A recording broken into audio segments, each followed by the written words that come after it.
In 1972, the Miami Dolphins, one of the most prolific teams in professional sports history, marched through the National Football League, posting the league's only undefeated season. The team posted a 17-0 record. The Dolphins defeated the Washington Redskins in Super Bowl VII with a score of 14-7 to seal their place in NFL history as Super Bowl champions. One player by the name of Hubert Ginn Jr. played a minimal but yet crucial role on the team. He played in 14 games, carrying the ball 27 times for 142 yards, scoring one touchdown. He earned his way into the NFL from hard work, blood, sweat, and tears for a game that he loved, football. Born January 4th, 1947 in the city of Savannah, Georgia, he looked up to his uncle, Kerry Macon, who was a great influence on young Hubert. He even played football back in his day and taught Mr. Ginn how to jump a fence, which proved to be a valuable life lesson. He attended Tompkins High School, where he started during his sophomore year of high school as a running back on the varsity football team. However, his mom had no clue that her son was playing football. Like most mothers, she was overprotective about letting her son play the sport, mainly because of the violent collisions between the players on every single play. Well, she came to a game that I'd already done sneaked out there to play. And she surprised me, she came to a game and she saw me play. And just so happened I ran a touchdown, I guess, the other way.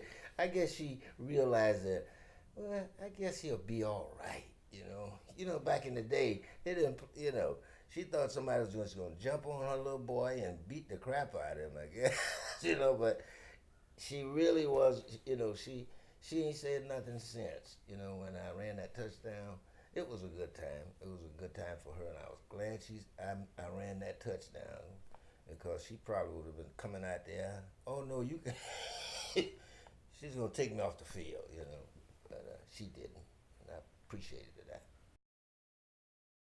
Hubert graduated from Tompkins High School with over 30 scholarship offers from several different universities to play football on the collegiate level. Hubert chose to attend FAMU on a full-ride football scholarship. He credits other players from the Savannah area as one of the reasons he chose to play for the Rattlers down in Tallahassee, Florida.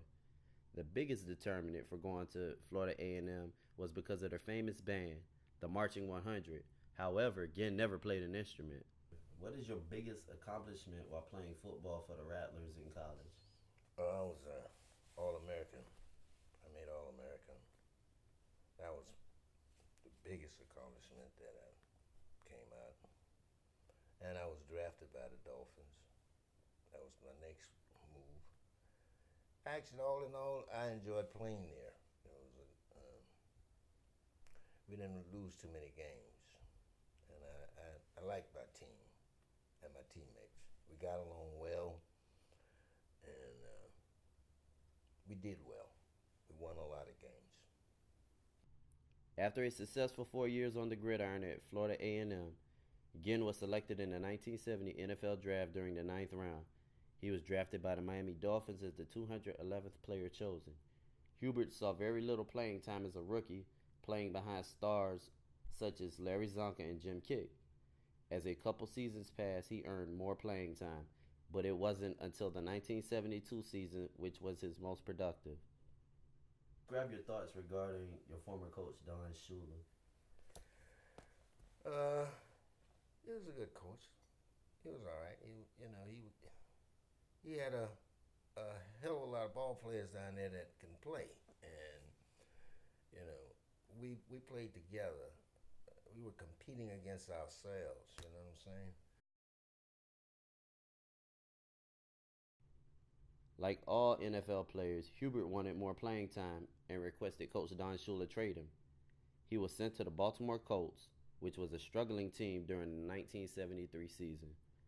He realized playing for the Colts wasn't the best idea in the world and returned to the Miami Dolphins for the 1974 and 1975 seasons. During the 1975 season, he posted a career best average of 26.1 yards on kick returns. During the 1976 season, Hubert found himself on the move once again. This time he was headed out to Oakland to play for Al Davis's Oakland Raiders. He spent his last 3 seasons in pro football with the Raiders, winning another Super Bowl along the journey.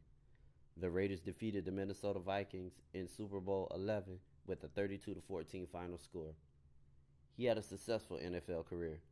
Most players dream of winning one Super Bowl, but he won twice.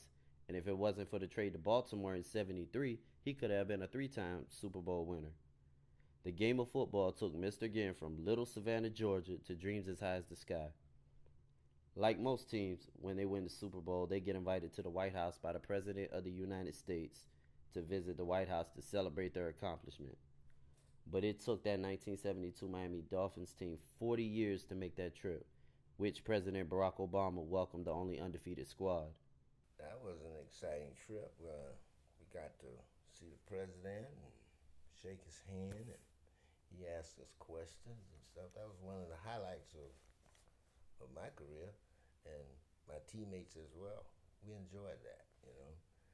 With several big name professional athletes trying to get an extra edge in baseball, such as Alex Rodriguez, and NFL players Jarvis Jenkins and Kellen Winslow being suspended for PED use, Hubert commented on the use of PEDs during his playing days. Well, it's not a good idea, to dwell in those drugs, because it could be habit catching, habit forming. You wanna go out there and don't let the drugs play your game. You gotta want to play your own game. Keep your head straight. Mr. Ginn credits hard work and the favor of God as reasons why he was blessed to have sustained an NFL career, and has advice for young kids today that wish to lace up cleats in the NFL one day. Strive to be the best that you can. Leave the drugs alone. Don't go that route. And have confidence in yourself. And work hard at your skills. When it is all said and done, Hubert wants to be remembered for